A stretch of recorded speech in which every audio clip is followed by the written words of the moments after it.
रसूल करीम अलैहिस्सलाम ने नाम लेके कहा, नाम लेके कहा, नाम लेके। और बुखारी मुस्लिम की हदीस है, फरमाया 3 लोग हैं ऐसे जिनके साथ अल्लाह कयामत के दिन कलाम नहीं फरमाएगा। सहाबा कहते हैं हम तो इतनी बात पे कांप गए थे, पर हुजूर ने 2 बातें और भी कर दी। 3 लोग हैं जिनके साथ अल्लाह कयामत में कलाम नहीं करेगा, और फिर फरमाया उनकी तरफ रहमत की नजर भी नहीं करेगा, और फिर फरमाया अल्लाह उन्हें पाक भी नहीं करेगा।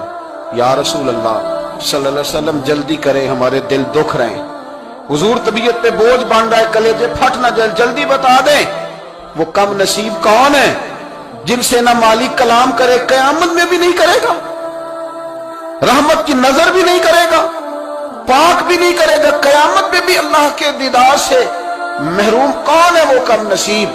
नबी करीम अलैहिस्सलातु वस्सलाम ने फरमाया एक वो शख्स जो तकब्बुर के तौर पर लंबा तामत पहनता है, घुटनों के नीचे जाता है तकब्बुर के तौर पर।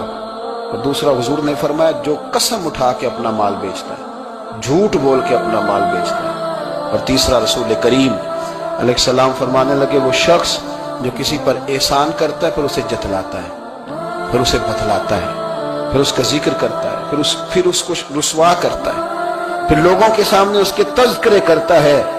मतलब हम समझ रहे थे कि आम सी बात है, चलो कह दिया तो दिया था तो कहा है, लेकिन ये इतनी सख्त बात है कि रसूल करीम अलैहिस्सलाम ने अपनी जुबाने फैज़ तर्जुमान से कहा ना अल्लाह कलाम करेगा, ना रब करीम रहमत की नजर करेगा, ना इसे पाक करेगा। इतना बड़ा जुर्म, इतना बड़ा जुर्म।